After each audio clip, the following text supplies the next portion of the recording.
Isn't that what it's all about? Drama. Yes. That's the time. That's the thing.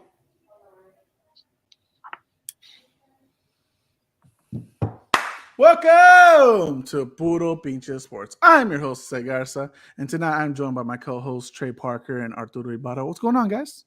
What's going on, buddy? What's up, man? Week 3 of football has gone past. Another week that is just odd as fuck for us. You know, you have some shitty games for primetime television, whether it's Sunday Night Football or the first half of Monday Night Football. Well, you got some bangers on the noon game, like the Dolphins versus the Bills.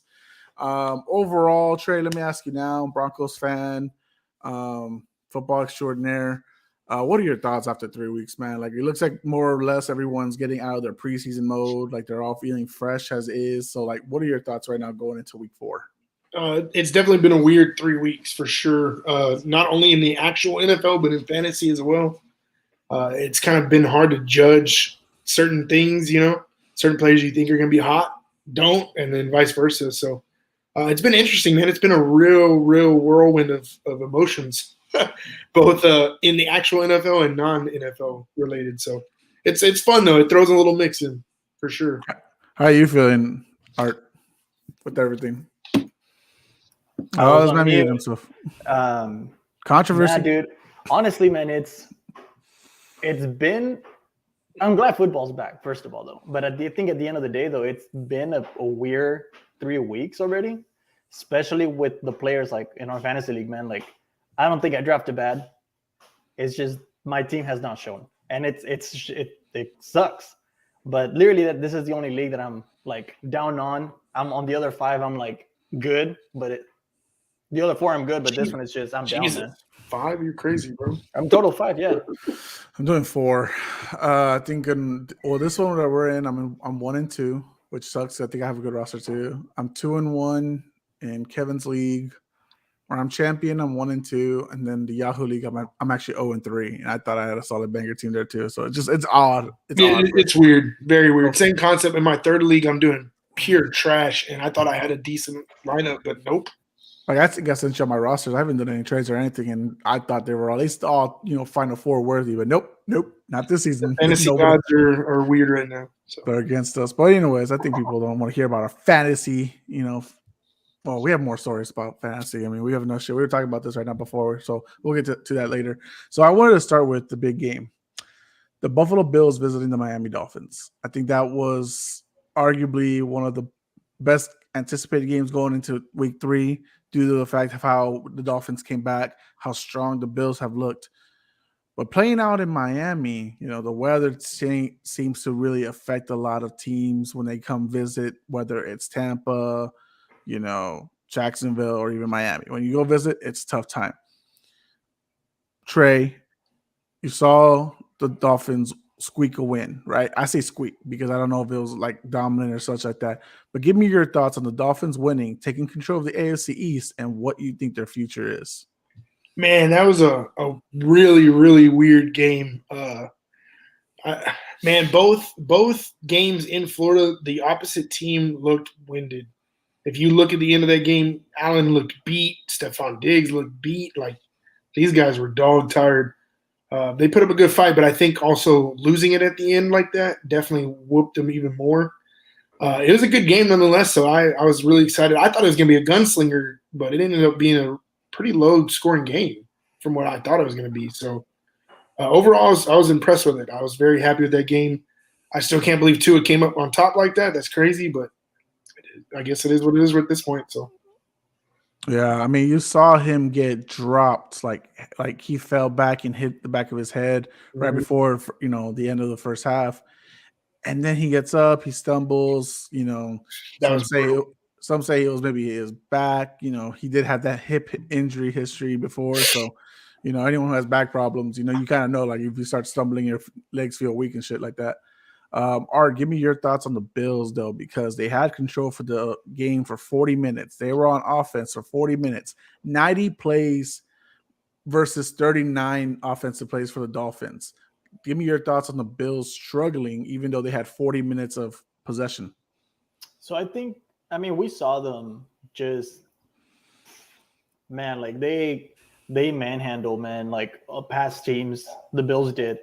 And then they couldn't do that with the Dolphins. Like, yeah, they had some of the injuries, and yet again, they were playing at home with the Dolphins, though. So it was the Heat. The Heat got a lot of them. I don't think they were ready for that. But man, you could see the frustration from Allen, like not being able to move the ball past the possession. So it was just nonstop. Like it was kind of weird seeing a top tier team struggle like that. But yet again, we have to keep the Heat. We have to keep the defense and his weapons, man. Like Stephon Diggs, man, he was out of it. Like you could see him walking to the side trying to catch his breath. McKenzie had like hamstring or cramps or calf cramps in the middle of the game. So you saw him on the side of it, tried to stretch him out though. But come on, Bron. It was crazy though. You could see the frustration. I think they bounced back this week though. The Dolphins, it's the Dolphins. They're a contender right now, but we're gonna have to see how they do tomorrow against the Bengals. Though the Bengals haven't shown too much on their offensive line though, but he was hurt. It's in Cincinnati, so I know Cincinnati they have to put a stop to all the trash talk, man. They have to do something, but we'll see. It was a good game though, for sure. And just going back and forth, not a gunslinger though, but. It was crazy because, like I said, like you got the Dolphins in there for like the defense was in there trying to defend Josh Allen, Stephon Diggs, Gabriel Davis, all this offensive weapons that have been tearing it up the first 2 weeks. They're in there for 90 plays. Like that's rough. And the defense isn't exactly like top notch, but they hung in there really tight. They held them to like only 17 points of offense, minus, of course, plus the 2 points from special teams, with a butt punt going straight into the end zone. I thought the game was gonna end with like the field goal for the Bills and stuff like that. But how impressed were y'all with the fact that the Dolphins just hung in there? The defense, 90 minutes or not 40 minutes, 90 plays. They just hung in there. They said not today. Like they weren't gonna give up. What are y'all thoughts on that? Yeah, either of y'all can go. Go for Trey. Man, I mean, resilience, bro. Resilience. I think they knew, obviously, again, like you said, that's a long time being on the field. That's a long time being out. Because if you look at the other sideline, Josh Allen sitting under shade and this, that, and the other, and, trying to stay hydrated. And it's rough, man. So I think the resilience they were just pushing. I think they also got excited about, what they were doing offensively because they were making some nice plays. I'm still curious, like you said, about the whole, hitting his head and going concussed or whatever the hell he did and then coming back on the field because I guess they're looking into that apparently. Yeah, investigating. So I think just the resilience, man, the defense definitely showed up and they held one of the best quarterbacks in the league right now to a loss. So that's impressive to me. To 17 points on offense, a loss, and a sad trip home. You saw, Tua consoling Josh Allen after the game. It was a tough battle. That was brutal. Art, are we underestimating Tua? I mean, just the way like everything's going, like is Tua showing out more? Like, yes, he didn't throw for like 200 yards plus, multiple touchdowns, or anything like that, but he hung in there still for his part, even though he was hurt. He still hung in there. Didn't want to let his teammates down. What were your thoughts on that? So I think it goes back to what I said last week, man. Like Tua is one of those quarterbacks that got criticized a lot last season and the season before that, like coming into. Hurts was another one of those. I found it. Oh, you did? Good, great. Yeah. Oh, that's gonna be a nice little segment. But, I was wondering what you're doing. It's worse than I thought. Yeah, no, it was bad. But Tua, like, he was one of those criticized quarterbacks. I know you like him and Hurts, and I think now that they got a new coach, they got a new manager and everything, like just like what Trey and us have been talking in our chat, like it's a new regimen that the quarterback has to get used to. And we're seeing that with Fields, we're seeing that with Russell Wilson, we're seeing that with some of the other guys, like the wide receivers that are coming into a new organization. They have to learn the new plan. And I think Tua did that last year. He learned the plan, and now he's going through his calls and his reads, and he got Hill and he has Waddle now. So like they has a great connection with both of them. Yeah, they definitely you have Mostert and you have Edmonds. So like at the end of the day, this is a team that has speed, and it's not that Tua is underestimated. I think he just knows how to go through his reads a little bit better than we saw him last year. So let me transition to something, because we were heavily talking about this on Sunday Night Football. So a lot of people are very critical about Broncos head coach Nathaniel Hackett because a lot of things going on, like the lack of offense. Go for it. I'm gonna take him off for now.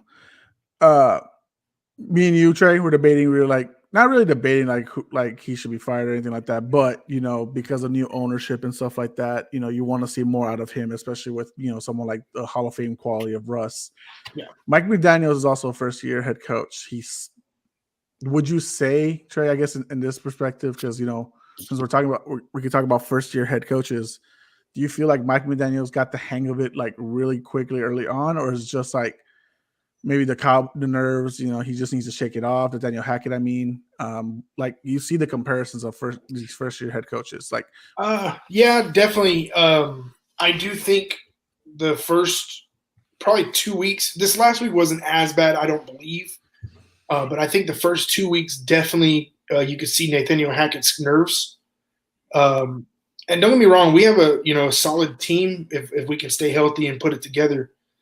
But him hiring that other gentleman to help him out, with the scheming and the helping with the head coach a little bit.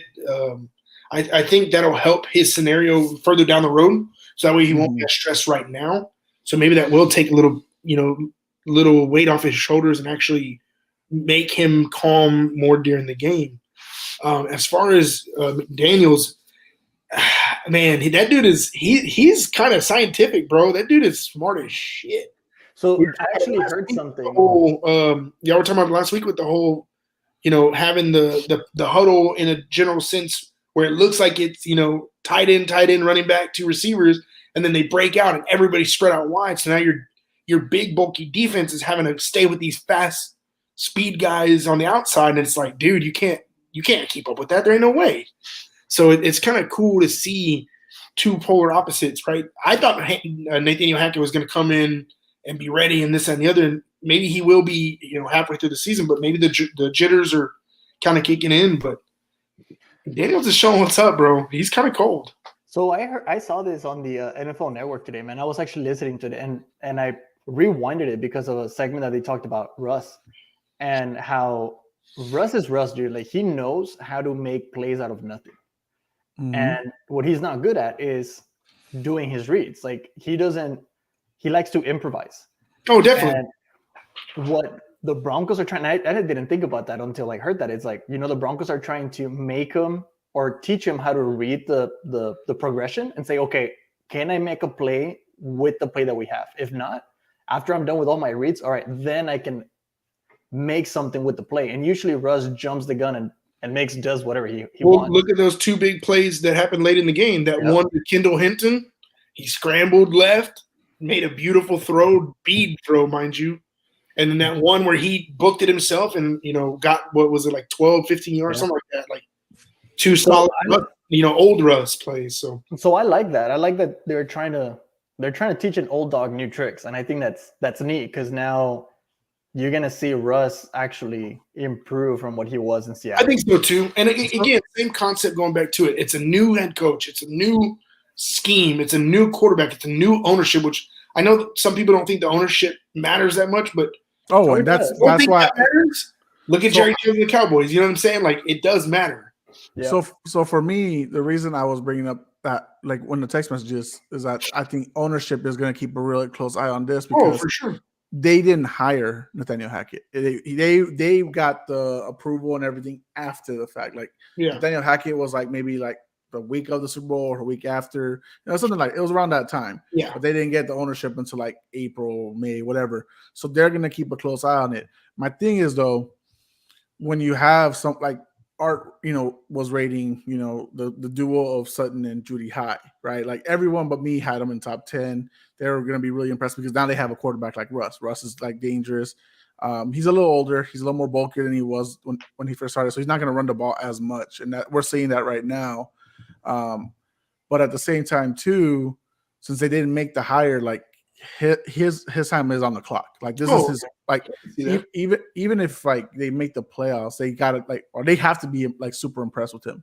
Otherwise, they'll pick somebody that they want themselves. You know, sometimes that's how they do it, right? The GMs, the new GMs didn't want this quarterback, but the old regime got him. You know, so they like switch him out, stuff like that. That's my concern of things. So, I mean, I don't want Nathaniel Hackett to get fired. Obviously, nobody's gonna want like people to get fired. Unless Mike McCarthy, you know, he sucks. But we'll see. Like, but Mike McDaniels, you see how he's going out. He just beat the number one team. Now his team's the number one. Yeah. Josh McDaniels can't get a fucking win in Las Vegas unless he's with Bill Belichick. Apparently, he can't do good, you know, outside of that. I still don't understand that one. That literally blows my mind. And so we're seeing some people struggle early on. So, but at the same time, also succeeds. Nathaniel Hackett's 2-1. It's a gritty game. Football is not always going to be the highest scoring or whatever. I'm totally fine with that. I don't mind that, but sometimes also when you're paying a lot of money to your offense, you kind of want to see some results. Oh, for sure. Too. And what's crazy too is so far this season there have been a lot of low-scoring games in general. It's kind of weird. But you know those low-scoring games, man, like they're actually weird, right? Entertaining. Like freaking high, like mid 30s, low 40s, and it's like 19 to 17. Yep. It's like, what the fuck? Like, but I think those games are a little bit more entertaining than the games that you're like, oh, it's gonna be a shootout. Like, don't get me wrong, shootouts are fun. Yeah, but like you actually get to see football. Like you're like, oh shit! Like the defense made the stop. Now the up. Like it's exactly. Great. I like that. Exactly. Yeah, I don't think anyone should hate on the variety. Hate it for fantasy though. No joke. Yes. For fantasy wise, it's gonna hurt. Like I don't want a Broncos player now, guys. No comment. Especially when the first 3 games are 16 points. Maybe just the defense. You know? Maybe just the defense. I have the defense. They've been doing good for me. Yeah. They gave me 17 points last week. So yeah, exactly. All right. Quick story, guys. So I wanted to go quickly into this just because we were talking about this. So we were talking about fantasy football to start because we were just talking about it prior. We're talking about trades, how some should be, how we get a bunch of one-sided trades versus like should we be just getting like offered fair ones. We're talking about last year's controversy on our league because there was a trade done and it was bad. It was clearly one-sided. This has to do with one of our co-hosts, Alex. You know, he was desperate looking for his first win, wasn't getting one, you know, so he was looking out to make trades. So before the controversial trade, you could tell how desperate he was because he actually traded our boy Art here. He traded Saquon Barkley. This is last year's Saquon Barkley. All the players last year. Jalen Waddle, Kyle Pitts, all to Art.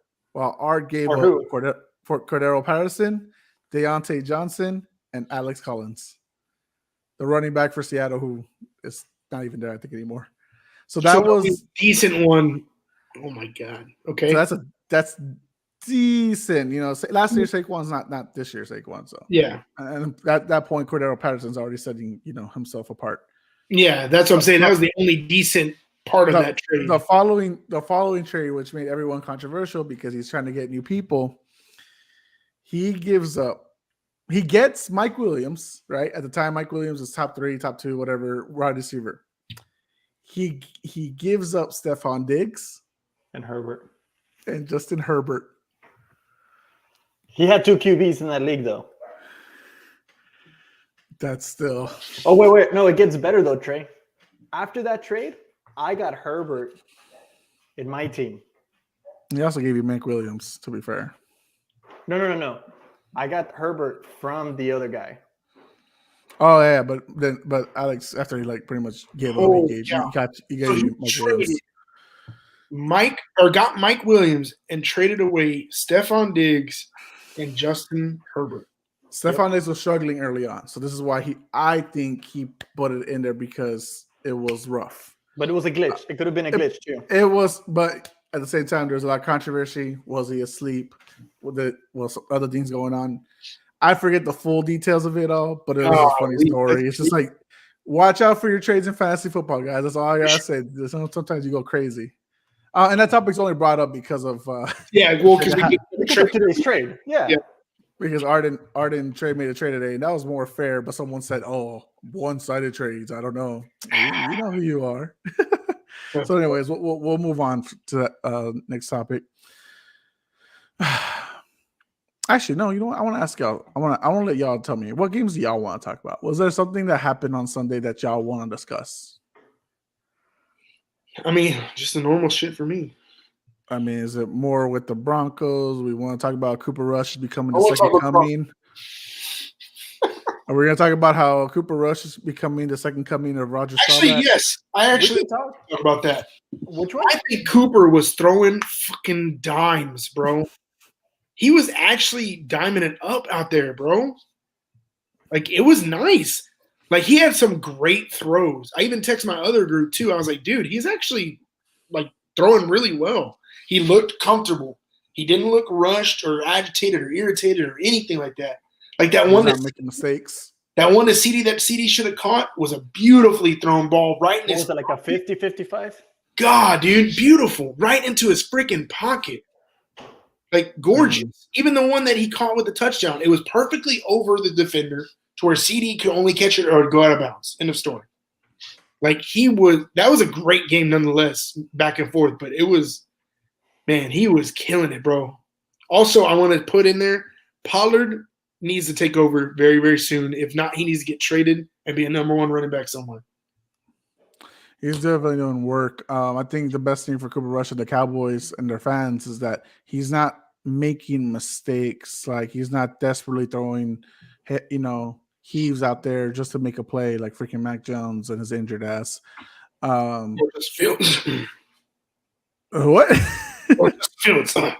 Oh. But and by the way, for us Patriot fans, season's over already. It's week 4. It's okay. He has a high ankle sprain. He's probably gonna be out 4 to 6 weeks. Hey, but he don't need surgery though. He does not need surgery though. That's always the best thing. If you don't need surgery, that's good. But other players. Here we go, number 1 pick. Here we go. He looked good. He didn't look bad. 2.0 or what? What was that, Trey? Tank for Tua 2.0? I don't even know. I gotta look at the college recruits who are going to be eligible for the draft. So what do you think of the Jaguars, Chargers, and Eagles Commanders, dude? Because the Jags just did the same thing they did to the Chargers. They did it to the Colts last week.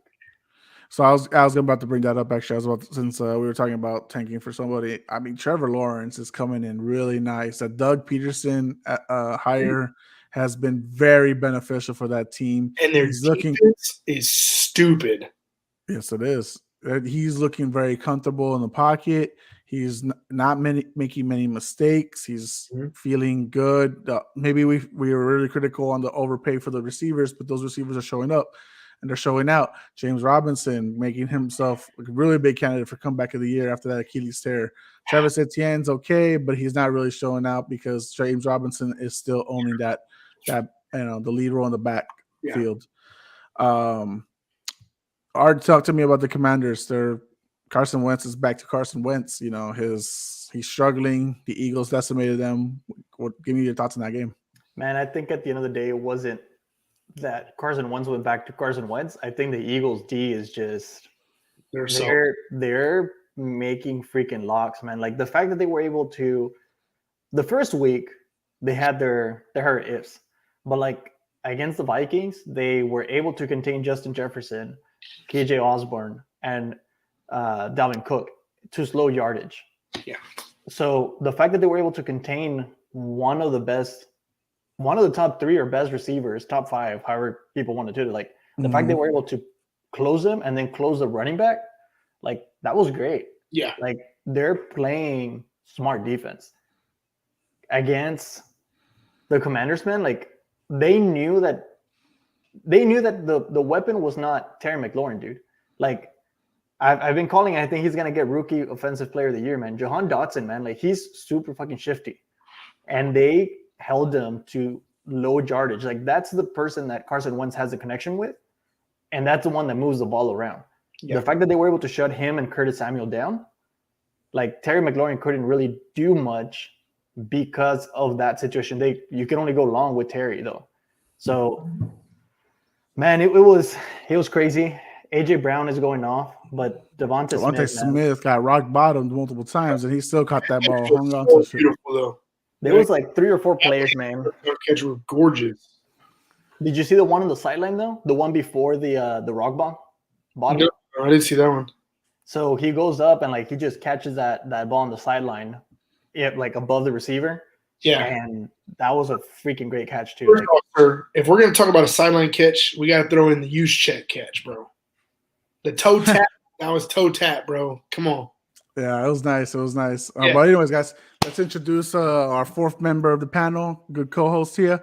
OG, it's Marco. He is here with us now, guys. What's up, Marco? Oh, Hey, what's good? How are y'all? Doing good, man. You sound better than you did last time. Last time was all staticky. You sound good now. I'm sorry. Yeah, It's okay. Sometimes have those type of issues. You know, it's hurricane season, but what can I say? Speaking of which, meteorologist Marco, why don't you tell us how bad the hurricane is that's going to affect the Tampa game being moved all the way to Minnesota? Yeah, pretty bad. The storm surge, the flooding is probably the biggest thing. Now it's really after the storm is starting the weekend over land. It's really just going to be a matter of all the rain that they're going to be getting, especially there in Tampa. Yeah, it's a mess, man. Poor people. I mean, you just got to pray for them because a lot of people are stuck in their homes, flooded. Nobody has houses anymore. They all flood away.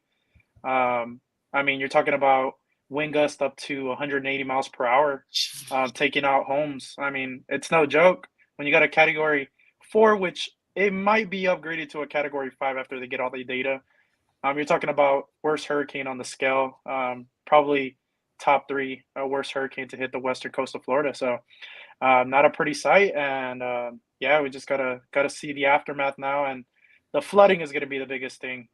Let's see how much damage the stadium suffered, and if it's going to be playable for the next couple of games. dude, what I saw that sucked on that hurricane is that it didn't come out from the east. It came out southwest, and it's literally like worst case Florida, scenario. dude. Like, Well, typically people don't know, but hurricanes, usually the eastern side, northeastern side of hurricanes are the strongest. Okay. That's where the physics and stuff kind of combines to have the greatest amount of winds. So with that, you have no friction coming over the waters, right? So the wind's passing. So it's at full strength. It's not bumping into buildings. It's not anything. So all that water from the ocean is basically like, talk about like an enormous tide coming in and just taking out houses. damn. So yeah, reports are that like there's like sharks in the streets of Porta Gorda right there in Florida. Oh my God. Probably about 50 miles south of Tampa. So yeah, that can only tell you how bad it is right now. Jeez. Well, I don't know if Trey remembers him, but an old retreatant from our ministry days, Nate, he's a storm chaser. He's actually out there. He's actually out there right now trying to get close, like really, like, you know, do his thing. So wish him and anybody out there that luck. So Marco, let me ask you while you're here. The KC Tampa game is being moved over to Minnesota, like I said, over to the Viking Stadium. What's a big factor for you, the change of going into an indoor stadium, especially when you're a team that's an outdoor stadium, plus you're going from grass to turf? Like, how big do you think this affects both teams, honestly? In my opinion, I mean, it's going to be a shorter flight, so it might be a little bit better instead of going from, well, for the Chiefs, right? You mean for the yeah, Chiefs? for the Chiefs, it's going to be a shorter flight, which that may maybe not be a big factor. But we're talking about the stadium. I think any quarterback that plays in a stadium inside, it probably benefits them a bit because you don't deal with I mean, there is some funneling sometimes inside the stadiums, but yeah, when it's completely closed off, I mean, it's not really going to be an issue. So I think it just benefits the QBs now. The players playing on turf, yeah, poor guy over there, the giant shepherd. I mean, that's what I was mainly going for. So the fact that, you know, every player hates turf, and now they're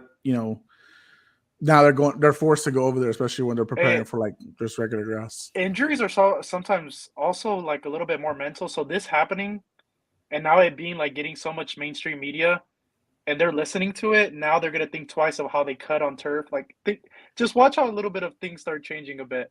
because I feel like the psychological aspect now of things getting a little bit where they're talking about the turf and stuff, something to think about as well. Yeah. Yeah, I think that's pretty much it. Marco, was there anything as far as week 3 happened, like any games that you want to discuss? I know you're coming in late. We discussed some of the first-year head coaches, the Dolphins Bills game. Anything like you have, you want to just say your piece about, before we go on? I mean, I've never seen a punt go to someone's ass before, so that was crazy. It's really funny. Hey, he kind of made a field goal from it. He hit his ass so hard and bounced back and went through the uprights. I mean, that's pretty awesome. But I mean, besides that, I think the biggest takeaways is that are the Jaguars a team? Yeah, we were talking about that too. We were saying Trevor Lawrence is looking nice, definitely making those second-year improvements, especially with a good head coach this year. Now, no drama really distracting them this time around. Can I ask how you felt about the Chiefs losing to the Colts? Like, that was a real upset that I was very confused about. What to you? Honestly, people forget how important, and I'm not just saying this bias, like being biased, but kickers are such an important part of the game. And when you leave points on the board, like Matt Amendola, which he showed good signs of being a good kicker, but I think when it came down to those big points that we needed, he left 7 points on the board. You can't do that.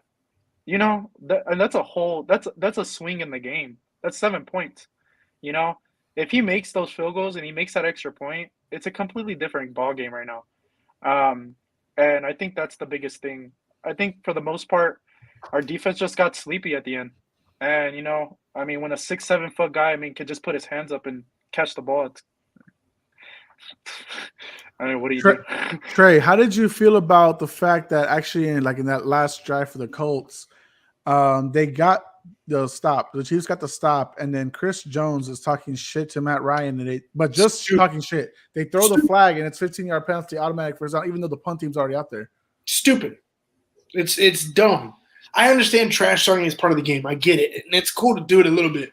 But from what I was reading, what pushed the refs to throw the flag was he stayed there talking instead of it goes back to that walking and talking. Yeah, you know what I'm saying? It goes back to that, the situation of why Mike Evans got suspended. It's because he ran off. He was already going to the sideline and he came back in.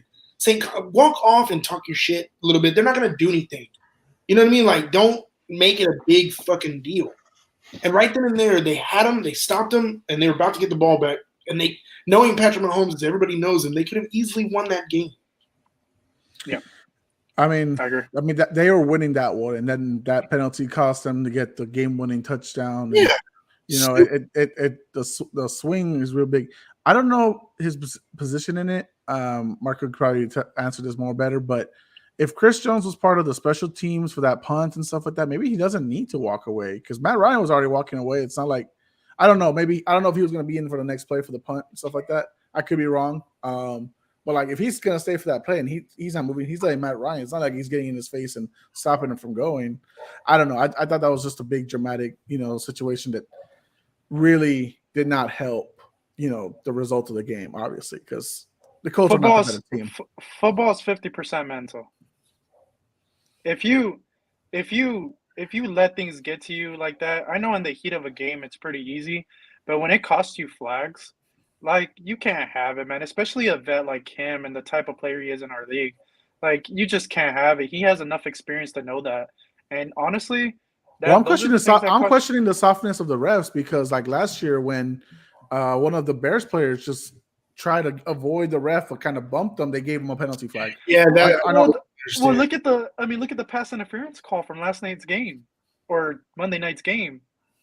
That wasn't pass interference on one of those plays. I forgot who he ran into. I think he ran into Stephon, what receiver? I don't know if it was Shepard or who it was, but they called it defensive pass, offensive pass interference. Yeah, I remember which play you're talking about now. Yeah, Like it was so soft of a call. I mean, these refs. I mean, Yeah, they make mistakes, but I think sometimes they get caught up in it too. Like they want to make sure that if they messed up on one play, they make up for it on another type deal. Maybe I don't really know, but So I don't know how true it is though. But supposedly there's a rumor going around that they kind of figure out what calls you're going to be doing, like or what calls you're going to be focusing during the game, and that's mainly what they focus on. So like if it's going to be roughing the passer, like that's pretty much what they start focusing. Like shit. Roughing the passer. Whatever, I think they look at. I think that's right because I think what they do is I think they have whatever they have like meetings, kind of like looking over like what kind of penalties the teams get like more frequently. So it's like a preemptive like meeting to crazy. Supposedly, dude. I don't know. Like same thing with our. It makes a little sense, right? Because if you know a guy's gonna be a freaking like, for example, Ndamukong Suh would rough the passer all the time. Just punch people in the nuts. You know you're gonna watch him do something stupid. So it makes a little sense. I mean, just see Boogie Cousins get a tech for just breathing in the NBA. So, yeah, I mean, shit happens. So, all right, guys. This past week, 2 people got, a sigh of relief in Mark Sanchez with the butt fumble. Now we have a butt punt, and Mr. Dan Orlovsky with the stepping out of the end zone. That was the 2 relief. But Dan Orlovsky is still worse. The man ran like 10 yards across the freaking no. He was like, I got this pass, and they're like out of bounds, and he goes, oh. Like Jimmy G's is bad because no one forced him out, and he just walked back. But Dan Orlovsky went the whole way, like, oh, I got this. I'm finding you. I got you now. So it is what it is. It's fun. I'm looking forward to tomorrow's game. It's gonna be a lot of fun. Yeah. Let's get down to predictions. I think everyone's feeling good. So let me just update everybody like what the leaderboard is. In last place right now is our good old buddy here, Art. He is down 23, 24, and 1. Not really a bad week, making up a little bit. He went positive, making up a little bit for the last week's fiasco. In second place right now, it's Marco at 24, 23, and 1. I'm not second place, second to last. Yeah, I was going to say, like, you went, like, backwards. Tied for second after making a major comeback in a positive week. It's Trey and myself at 25, 22, and 1. And only in a lead by 1 game, it's Alex at 26, 21, and 1. He had a really bad week, so he's going to try to make up for it to keep that lead. As well, what we're doing is the loser of the week puts in a $5 for the pot, and the winner of the entire deal gets that pot, which I think it's like $90, $100, something like that, right? I think. Yeah, something. It's like about 100. So, for fun, last person every week pays $5, and then the winner gets it all. So you can make it. Keep talking about that real quick. I'm gonna go get my charger because it's not even blank here. We bet games, they win or lose. Now it's been pot at the end. So, bro, like no bull. Like some of the teams that I think are like the Chiefs. I thought the way the Colts are playing, I thought the Chiefs were gonna smoke them. Well, after the freaking Jags made them, they're just brutal. That's why I'm actually very impressed that I did what I did last week with the 10-5 because that was crazy. Half of that stuff. You went 11-5. Oh, sorry, 11-5. My apologies. Yeah. So, as a gift not really a gift. It's more like since we are doing this as a competition. Yes, we're gonna get money for it, but just like we're competing for a trophy and money for the fantasy football thing, I decided to buy a little something for us. Oh, sure. Out of my own little pocket. So, the winner of this first year's pick'em will receive this nice little WWE Championship. Hey, that's cool. Belt buckle. That's awesome. Hell yeah. So this is one that was worn by Eddie Guerrero, Brock Lesnar, Kurt Angle. So yeah. So the winner gets that. So that'll be nice. That'd be awesome. Bragging rights for a year up until they lose it because they will. Hell yeah. But any further ado, let's start with Thursday Night Football. I have Alex's predictions here. Since he's not here, he goes first. Yeah, I was just about to say. Yeah. I was going to say, let's first in so I know mentally where I'm at, if I agree or not. I don't know if I want to because he is in the lead. I don't know. Like, I think that's a disadvantage on us. You should say them first. But will his pick make you change your mind, though? That's my question. Touche. Nah, It's a valid, not after this past week. valid point. Actually, this week for him was probably the worst out of anybody had done the whole time. And Contraire, Trey did the best out of anybody's done so far. Terrible. This week's All right. Dolphins at Bengals is Thursday night football. Bengals wearing the white jerseys, the white helmets. Joe Burrow does not give a fuck. He can wear trash bags for all he cares. That's what he said, his own words. Alex has picked the Miami Dolphins because he's still on that Joe Burrow and Bengals are not going to win the division or go to the playoffs. I disagree. I'm picking the Bengals to win. The Dolphins, exhausted. Tua, hurt. Short game. They have to go out to Cincinnati. They got to go all the way to Ohio. Short week. I mean, not short game. Their offense is probably going to be fresh because, like I said, what we were talking about earlier, they only played about 19 minutes possession time versus the Bills 40. But that defense is exhausted. I will stick to that. So I'm going to pick the Bengals. Alex picks the Dolphins. Art, I'll start with you. I'm going to go with the Bengals, man. I think they got their first win last week, man. But I think this week it's at home. They have something to prove. And Joe Burrow just needs to get better behind his O-line, dude. The O-line needs to protect him. They did spend some money on that O-line. So I think we need to see Mixon make some runs. We're going to see some passings down the lane also for Jamar Chase and T. Higgins. So I'm going with the Bengals on this one. Marco, your pick. I'm going to roll with the Bengals. Trey? Bengals. Bengals. All right. So another one where Alex is alone on this, so he could be. But I think I agree with your theory, Jose. I think the defense is definitely tired. But I also think the Bengals got a little bit of swagger last week. So they put up some decent numbers. They're rolling in home, wearing white. White swag. White swag might do it. Come on. All right. It's going to be Vikings at Saints. Alex, hey, real quick. I got to, for like 2 minutes, I got to just get off. I have an emergency here at work real quick. All right, no worries. I'll bring it back. Hold up. All right. So we'll get his picks later on. Vikings at Saints. Art, I'll start with you. I'm going to go Vikings, man. I think everywhere that I've been listening, man, like they've been kind of down on it. Justin Jefferson hasn't broken out since week 1. Same thing with Jamar Chase, man. That's the thing. I think Justin Jefferson is going to get uncontained this week against the Saints. But I also think that the Saints are this is going to be a good game, though. I think they get a little bit more usage out of Kamara, especially if Winston's a little bit down and hurt, man. He needs to start ditching that ball down to Kamara, though. But I'm going to go Vikings on this one. Trey, go you. It's tough. It's a tough pick, but I'm going to go with the Saints. The Saints are at home. They always play really well at home, or typically always play really well at home. The only reason I'm nervous about the pick is Winston, really. He's just a machine, bro. Yeah, he's still playing hurt, I think. The planning behind not using Kamara as much as they should be. Yeah. And let's bring Marco back in real quick. The way that they're not using really Kamara well right now is bothering me, especially since I own him in fantasy.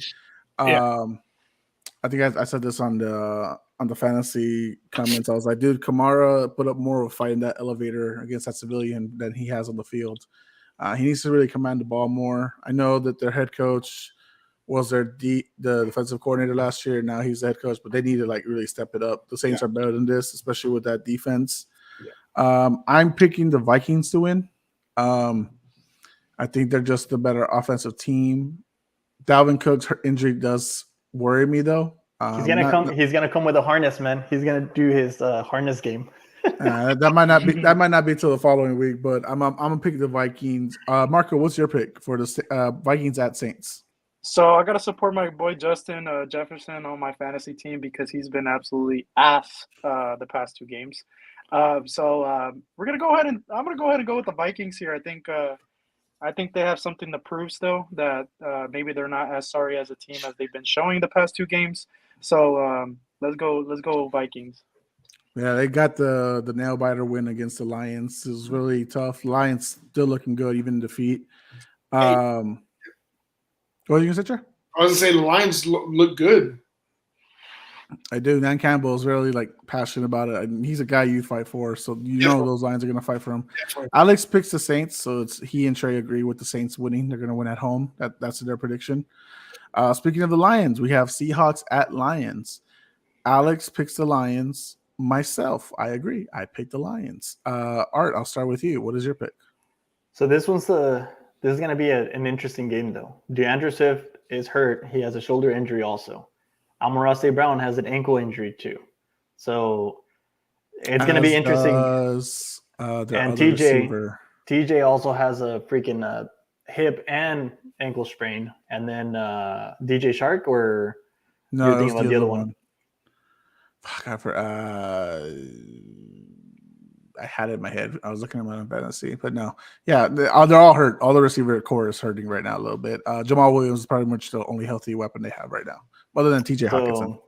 Well, TJ is also hurt, man. So it's gonna be a good game. I mean, it's gonna be a good game in the sense of like it's gonna be. I don't think it's gonna be high scoring. I'm gonna call this one the upset. I think the Seahawks pull out with the win on this one just because of the injuries. So I'm gonna go Seahawks on this one. Crazy girl. You think Geno Smith's going to get his act together?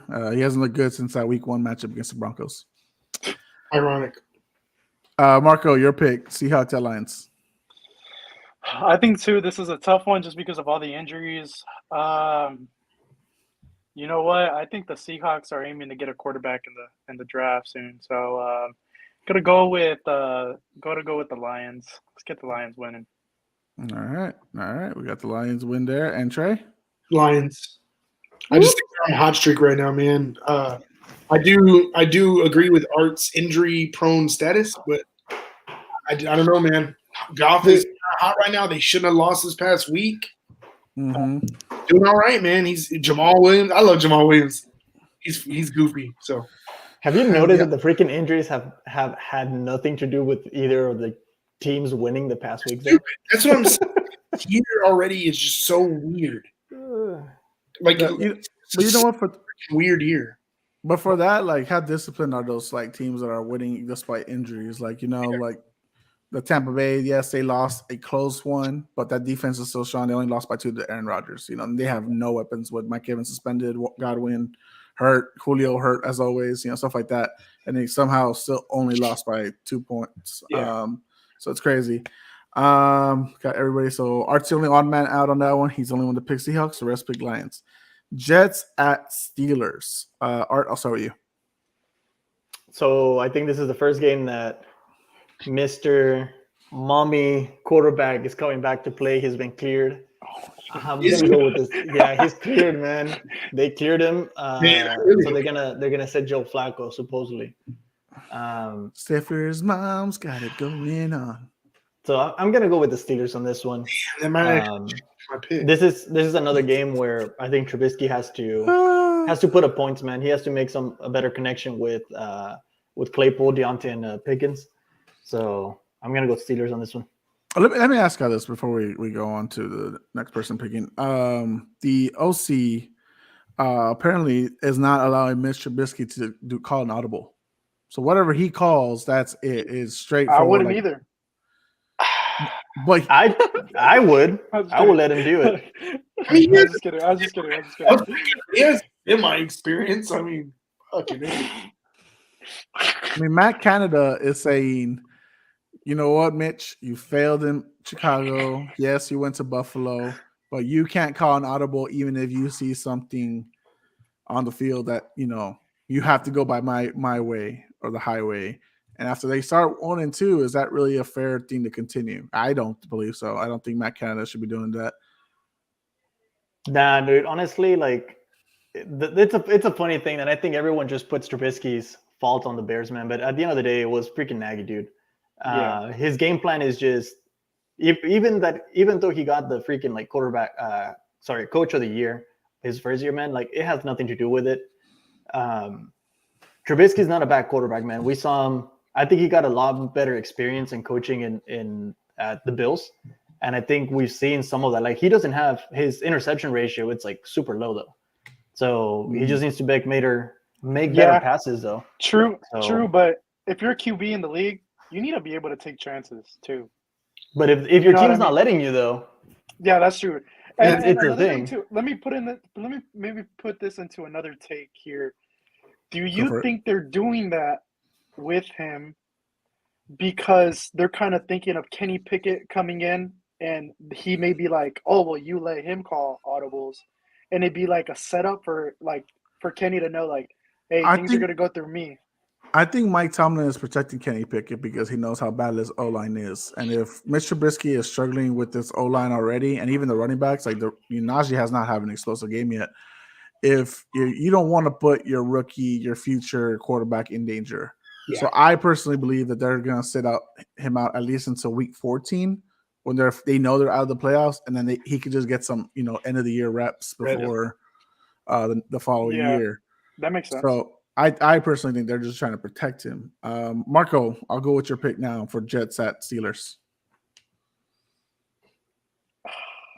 You're picking the MILF chaser? Yeah, no, I'm not. I just don't believe. I just don't think the Jets will get a win here. I think the Steelers will end up getting a win.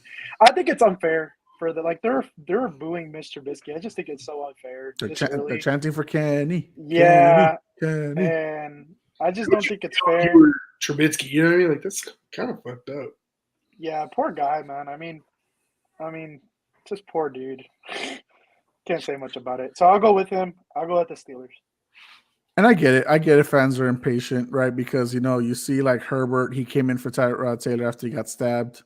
Now he's suing $5 million for the money, and you saw Baker win after Tyrod Taylor failed the Browns. So you see Tyrod some Taylor? game changes. Well, after they stabbed him in the ribs, I mean, I'm pretty sure he hasn't been the same. It was the ribs or the kidney? I forgot. Or lung. It was his lung. it was Oh, his lung. I'm sorry. He had Yeah. a collapsed lung. When Yeah, they messed up his lung.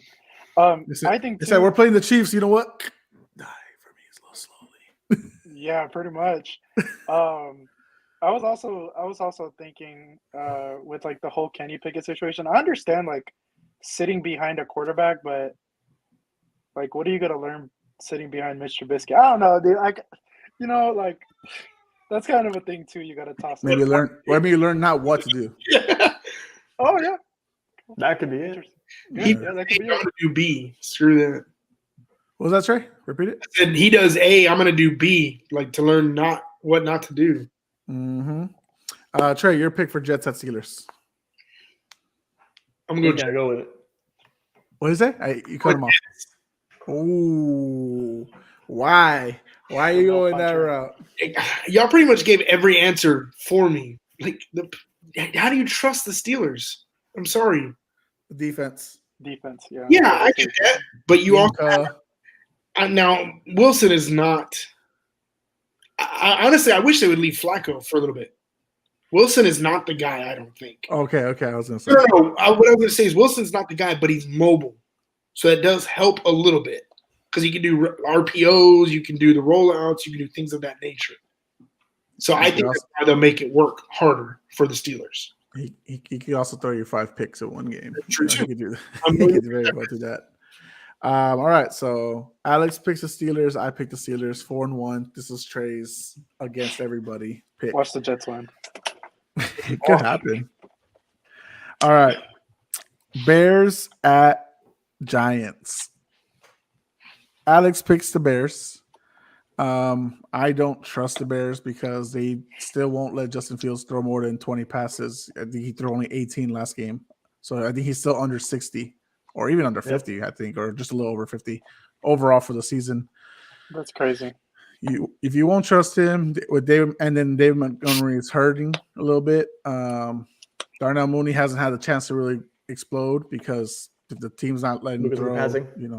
So like, how are you gonna let him go? So I'm gonna pick the Giants. The Giants actually looked really good so far. Even in the game they lost, for the most part, they looked really good. Saquon is back according to LeBron James. So I'm gonna pick the Giants. Alex picks the Bears. Art, what are you gonna pick?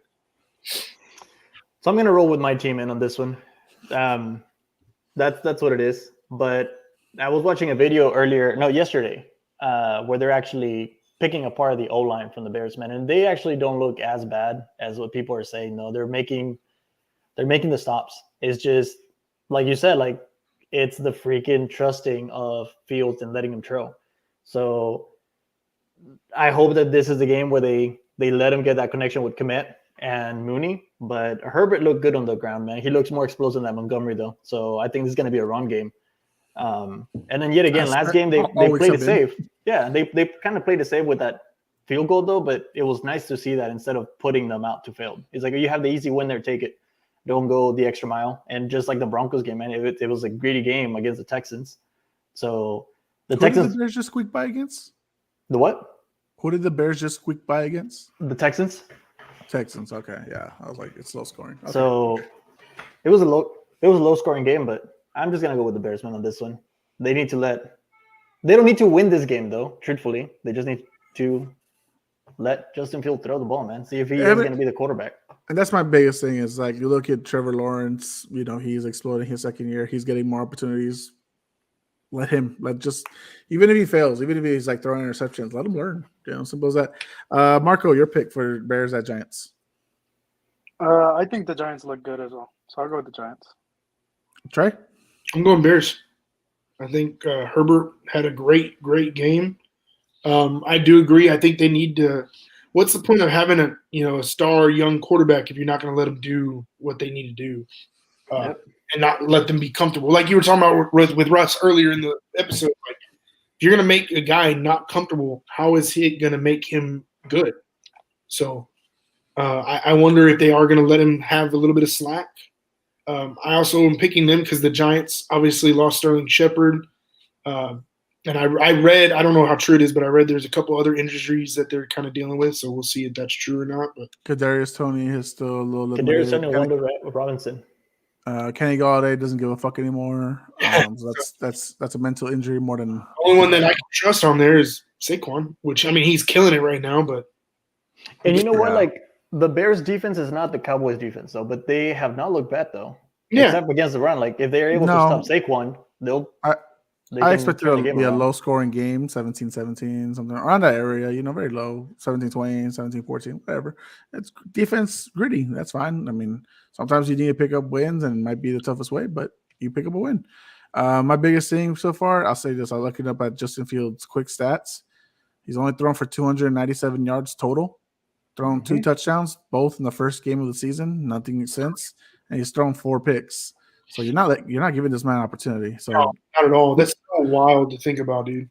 Do better for him and do better for your team, for your organization. That's all I gotta say for that. If you're gonna make him the guy, Yeah. Titans at Colts. So both teams got their first win of the season this past Sunday. This is gonna be a game in Indianapolis. So I'll start with you, Art. What is your pick for Titans at Colts? I'm gonna stick with Titans though. I think what they showed last week. It showed that they were getting the gears going. Henry looked a little bit better, and I like that they're using him in the passing game though too. So even though he's not a pass catching back, man, he made what he could with the passes. So I'm gonna go with Titans on this one. Marco, I think Tannehill is the most consistently inconsistent QB in this league. Kirk Cousins still lives too. Kirk Cousins still lives. Him too, both of them. I love Derrick Henry, but I think the Colts, this was a big win for them against the Chiefs. I think it's a momentum thing. I think they're going to go in. I think they're going to do pretty good. So I'm going to go with the Colts. Trey? I'm going Titans as well. I think Henry looked a little more comfortable out there after his injury. Tannehill is definitely, unfortunately, inconsistent, but I think they have weapons. Treylon Burks is looking nice so far.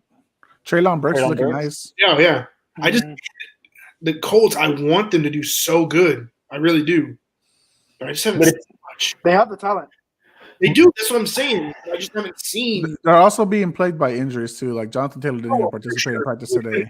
And Pittman was not. He was kind of in and out. So.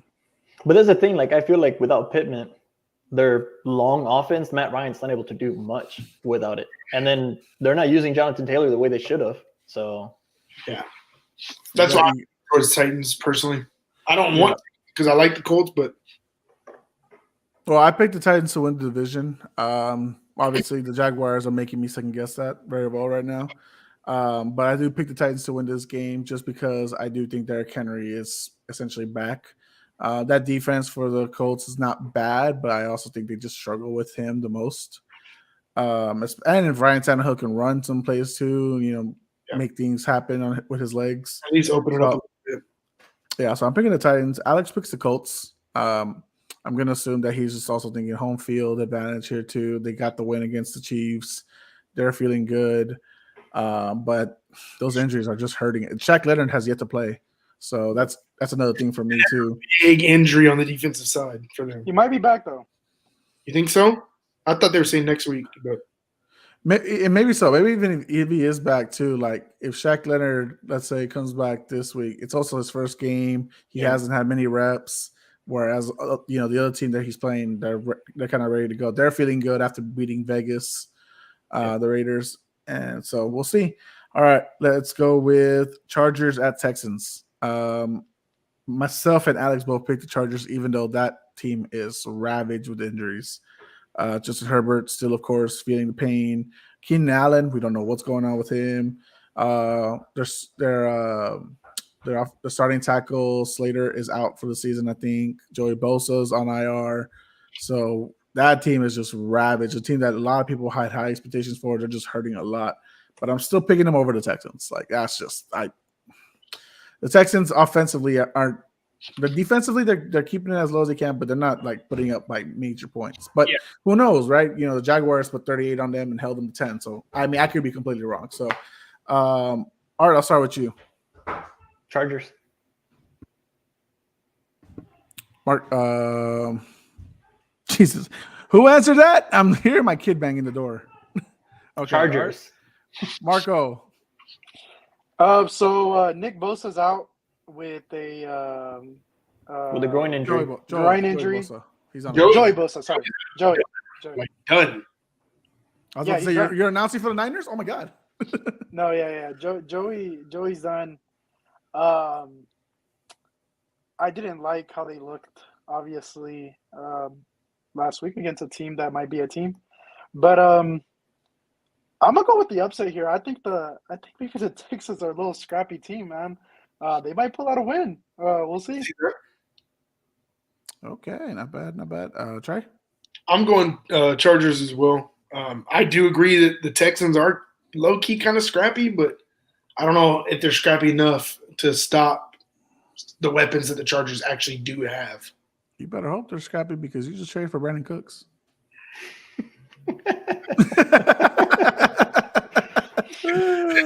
I'm just saying, you better hope they're scrappy. I'll take that one. Brandon in another league. He'll be all right.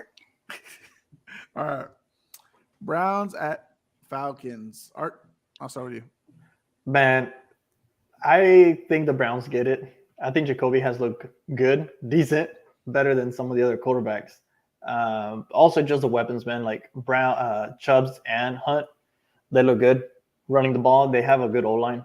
So, and Cooper has looked like Cooper. So I hope that they go through this one. I know Njoku is a up-and-coming tight end on the team, though, but he was able to spread the ball a little bit. He's able to maintain the clock and everything. So I'm going to go Browns on this one.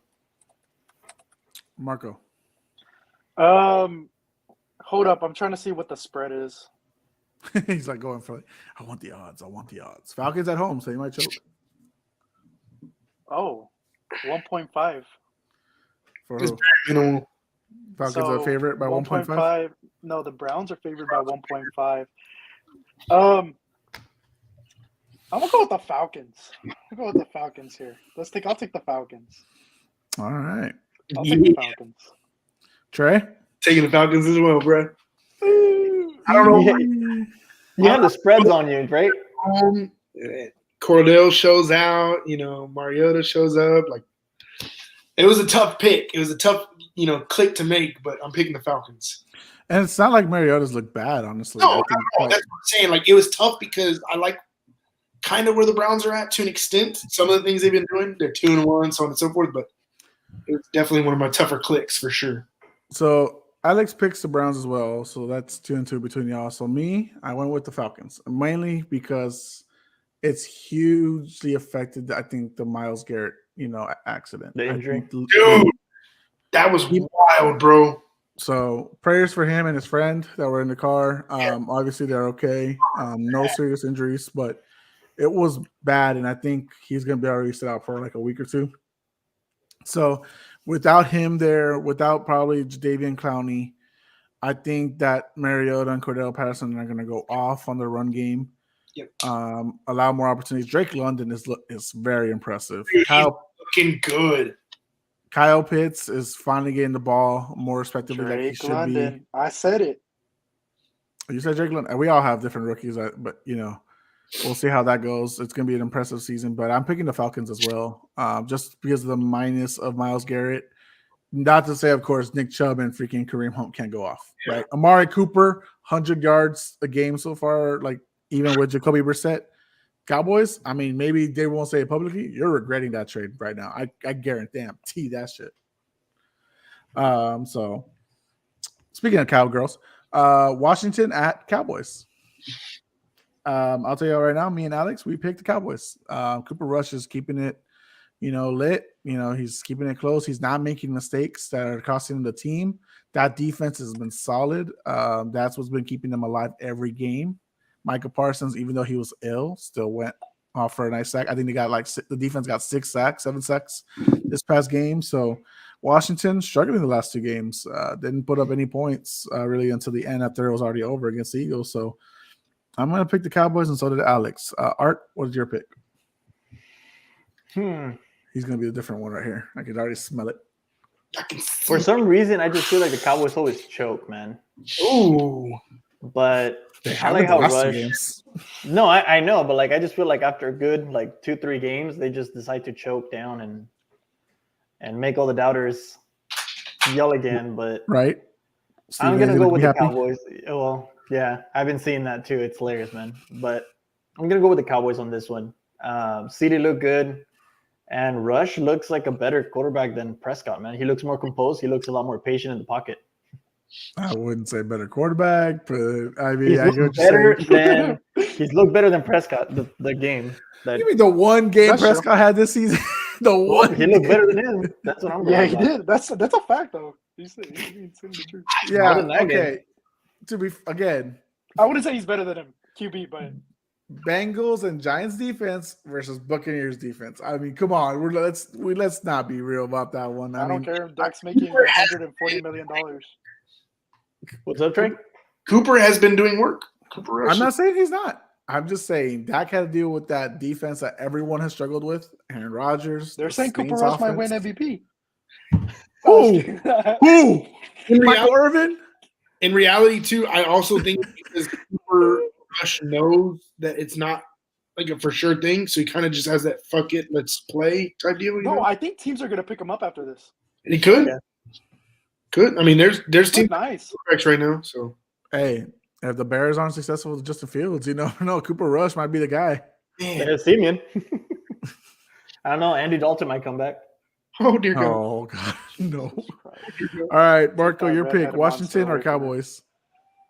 So I'm gonna go with the Cowboys. Zeke was showing flashes of 2016 Zeke. That running game looks pretty nice. We'll see how they do here against the Commanders, but it's made things easier for Cooper Rush, opening up the run game a little bit more, giving them some time, also some play action. So I think the Cowboys actually win this game by probably about 2 touchdowns. All right. Trey, your pick. I'm going Cowboys as well. So that's our first unanimous decision there for all of us. So we could be all right or we could be all wrong. We'll see this Sunday. Just like Art said, we could be completely wrong, and this is where they get so happy that they lose for all of us. Speaking of NFC East team, Jaguars at Eagles. Art. This is a matchup. No, I said Art. Art. Go, Trey. He's looking at the spreads. I pull up my ESPN because I'm in another Pick'ems thing with my dad and the family and stuff. So I just pull up what I expected. Man, I like how the Eagles have been looking both defense and offensively, man. The Jags have looked good too, but I think this is going to be a test with a good team, with a good defense. Do the Eagles stay undefeated? I do think they stay undefeated on this one. I'm going to go All right, Eagles all right. on this one. And for some of those people that don't know, this could be a revenge game for Doug Peterson because this is the first time he's facing off against his former team, the team that he led to the Super Bowl with Bulls. Marco, your pick for Jags at Eagles. Oh, man, this Eagles team looks impressive. That defense is nice. The spread right now is that the Eagles are negative 6.5 point favorites. Fuck, it's that spread? Yeah, I thought the same thing. I'd take the Jaguars all day. But we're not doing the spread right now. But still, I think this is the first loss of the Eagles. I think this might be the first loss of the Eagles season. I'm going to go with the surprise pick here. I'm going to go with the Jaguars. Let's go. Let's go, Jags. Hey, Trevor Lawrence. He's a guy. Let's go. I'm not mad. I'm not mad at the pick at all. Trey? Marco ain't surprising the only person. Jags. Jeez. Let's go. Let's go. And now that spread, I might put a little wrong because that's nice. Yeah, that's nice. 230 money line. That's gonna be a good matchup. Jags, man, their defense is fucking ridiculous right now. And this is the same. Streak 2. I think it's gonna be a close game. I don't think so, bro. I think it might be a defensive game. It might be a field goal difference, honestly.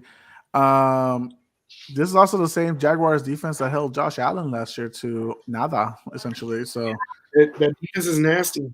And Doug Peterson leading at the helm, that could be pulling up the upset. But me and Alex don't agree. We picked the Eagles. They are just freaking phenomenal right now. Devontae Smith, AJ Brown. What's that? So Marco and I will ride till we die. Let's go. That's fine. That's fine. But we're picking the Eagles, so that's going to be a really good matchup. I'm looking forward to it. Red zone. I think it's going to be a really good game. It is. Speaking of a good game, possibly a great game, Buffalo at Baltimore. So, Alex picks the Bills. I picked the Ravens. This is going to be a tough matchup. I think Bills obviously are upset they lost against the Dolphins, but Lamar Jackson has been looking nice. This is where Trey is hoping neither defense show out because he needs both of them. Whatever, baby. he has both of them in fantasy, so he's like, both quarterbacks, baby. So, with that, let that happen, bro. That is y'all's fault. That was 8th pick or something, right? Like, y'all let that motherfucker swing back around. I said, Lamar, you're mine, baby. Let's go. Oh, anybody that listens to the podcast, no one believed that you were gonna pick freaking Lamar Jackson, Mr. 21. Fine, bro. I lose $20 to you and Alex, but I gain however much in the fantasy. You know what I'm saying? Like, all right, Art, your pick. I'm gonna go Ravens, man. I think we're seeing MVP Lamar, man, and he's looked great. That connection with his tight end and Duvernay has not looked bad at all, man. And nice. They're good, man. And I think this is one of the games that I think J.K. Dobbins is back. So we'll see how that goes. Let's also remember that most of the secondary for the Bills is out or hurting. Joyner was out last game. They lost Micah Hyde for the season to a neck and spinal injury. So it's going to be huge. Marco, your pick. So this is the one that I had a good amount of trouble with. It's a hard pick, man. I'm gonna ride with Lamar. Lamar needs to get paid. Let's go Ravens. Dude, Ravens get a dub. Have you seen all the funny videos of that too, by the way? Yeah. Hey. It's the sound from, gosh dang, I can't remember what movie, but it's Chris Tucker. I want 50 million. Oh yeah. Rush Hour. Rush Hour. I was like, well, you better pay that man right now, bro. Middle of the season. Let's go. Hey, but Mark Andrews too, man. He's been looking good. He's been racking up points on my fantasy. Let's go. I think the Ravens get this one, man. Trey? Going Raves. It was a tough one because I like the Bills. I like Josh Allen a lot. I feel like this is gonna bite me in the ass, but it's all right. Whatever. I'm okay with being bit in the ass with that though, because I do. The Ravens are at home. Lamar's on a hot streak. The Bills just got beat, so they could either be pissed or they could be sad. You know what I mean? I think the secondary is the biggest thing for me. Exhausted. They played a lot, and I mean, it was a tough one because I love my boy Josh, but man, the Ravens are hot right now. B. Cardinals at Panthers. Art? Go Trey, dude. I've been first. Let me go last for once. Let me think He about went it. first last week. That's why. All right, go Trey. I'm gonna go. I really wanted to say Carolina, but I'm gonna go Cardinals on this one. I feel like this is the one they're gonna be at home, and they're gonna show out for some reason. I feel it because, like I was telling y'all, Baker does not seem comfortable at all, bro. So I feel like this is gonna be the game that he actually does decent. But you're still picking the Cardinals? Yes, that's. I can't go with my head right now. I got to go with my gut. So all right, Marco. I'm gonna go with Cliff Bar and K1. Get the Cards, baby. Ugh, disgusting. I hate it. Art, do you have a pick? I'm gonna go with the Cardinals, man. Alex picks the Cardinals as well. You're gonna go so Panthers. Do I. No, so do I. I don't like it. I can't stand Kyler Murray. I really can't. And it's tough. Like, so it's good. That's another unanimous one. All right, this is an easy one for Trey, I believe. Broncos at Raiders. Actually, rad. I almost went. Wait, did you pick me first? I'm sorry. Nah, but I'm just saying. I'm picking on you. I'm So me and Alex picked the Raiders because they need a win. And like I said, the offense for the Broncos haven't looked great. The defense have looked phenomenal, but the offense not look great. So I'm picking the Raiders at home in a divisional game. Derek Carr's that motherfucker. When? Now? Tom Brady said that. Get Derek Carr, you're going to choose – he said they're going to choose that motherfucker. Derek Carr, I've been saying this, is overrated. And I think he's the worst QB in the division by far. I think they lose again. So you think Broncos are going to win? I'm going to go Broncos. Art? I'm going to stick with the Broncos, man. I like the way they're playing. Their defense looks good, man. Surtain looks great. And I think they just look a little bit more composed. And since the Raiders need the win, I think they're going to make some mistakes down the road. Trey? This one was tough. At first, I did choose the Raiders, but I swapped it. I'm actually going Broncos. I'm trying to play it smart here with my head because I want to pick the Raiders really badly. But my thought is the only thing I don't like is our defense right now is doing really well. And on top of that, I think Hackett, now that he has that help, because obviously he just hired him in the middle of the week. Now that he has that help, things might start smoothing out a little bit more. They're kind of letting Russ start to do his thing a little bit. So I agree. Sutton went the fuck off. I think Mark Davis scolding Josh McDaniels this past week after the loss is gonna make him make smarter decisions, things that he used to make with New England, things that led the team to be strongly offensively. So that's part of the reason why.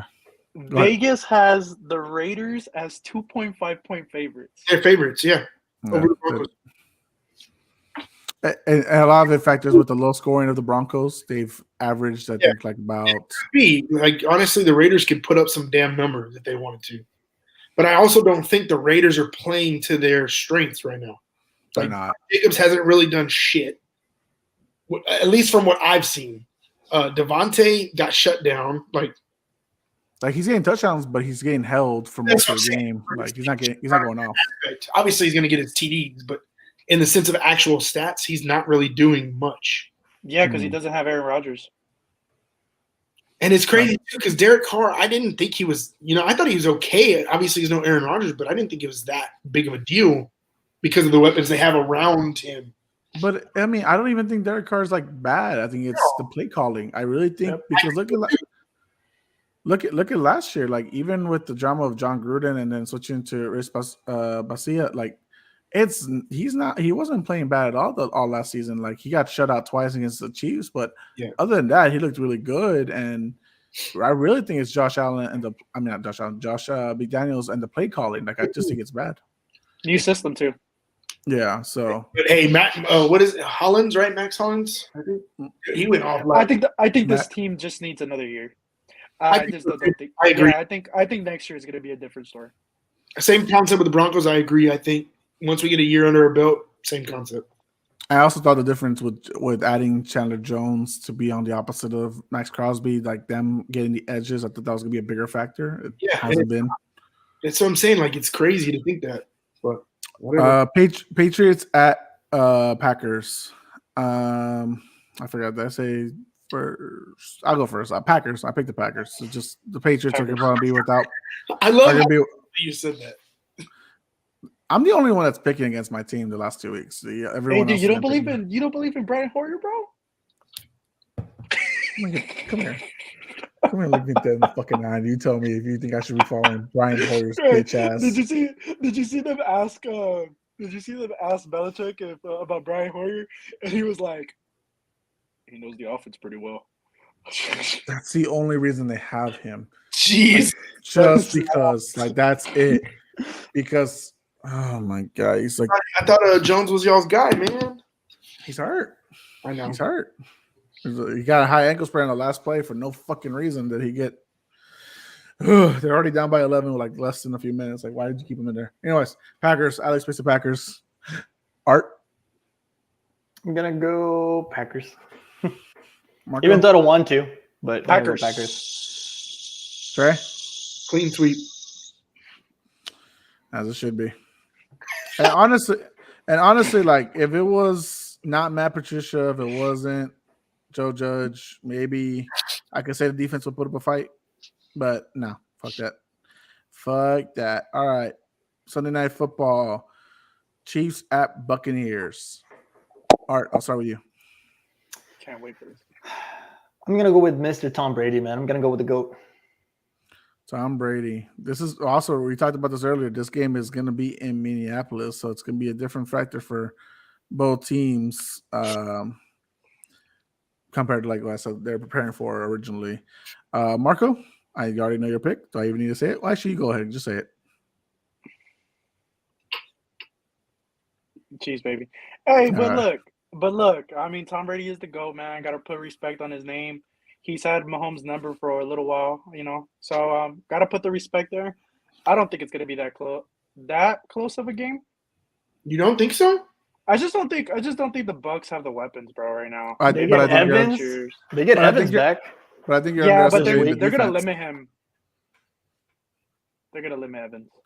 But I think you're underestimating the defense. That defense has kept every team. I'm not saying that they will against the Chiefs, but every team that has played against the Bucks defense has been held to 14 and under. Don't think that will happen. No, I don't think it'll be either, but I also don't think it'll be that as high explosive as I just don't think that offense can put up that many puts points. up as many points. Yeah, no, I that's why I Yeah. agree with you. I think it'll be probably like around 21-17, honestly, just because of that situation. Trey? I'm going Chiefs. I agree. Alex says Buccaneers.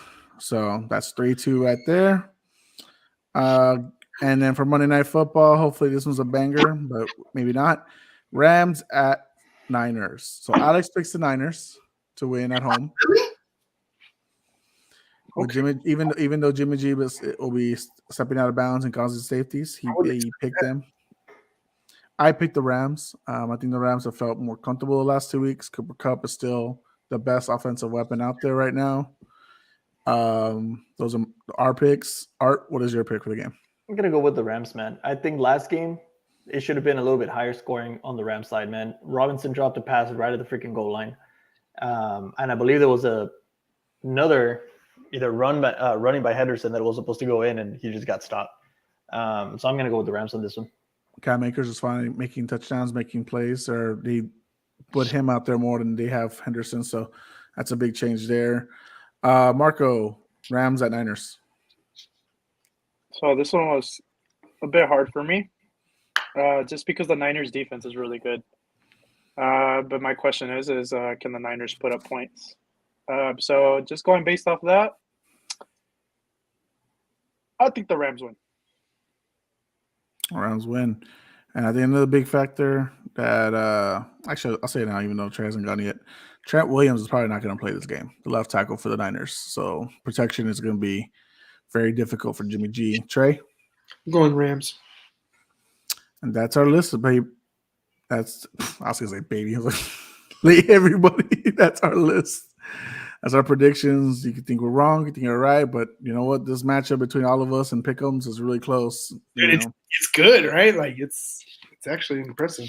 It's good. So hopefully we see a swing of things. You know, somebody commands the lead soon. But otherwise, just remember we're fighting for this nice little belt buckle WWE Championship. So be a lot of fun, guys.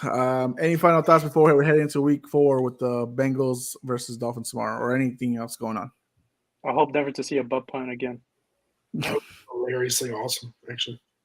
That's the only thing. I hope this dude accepts this trade. You're on my team, bro. That's what I hope. Art, any final thoughts? Nah, man, I think it's gonna be a good game. I hope it's a better game than the past freaking Thursday games, though. But yeah, I just hope to see the Bengals, man. I think they put up points and they make it a shootout. It's gonna be a banger. Hopefully, defense for the Dolphins, like I said, is gonna be exhausted. So, good luck to them.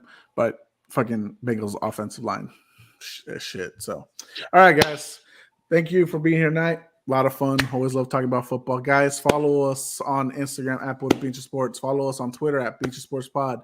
Follow us on TikTok at Puro Pinche Sports. Please, guys, don't forget to like, share, and subscribe. We truly appreciate it when you do. Helps us get the word spread, more viewers, more stuff, more opportunities for all of us. Again, for Marco, for Art, for Trey, I'm Jose Garza. We are Puro Pinche Sports, guys, and we are out.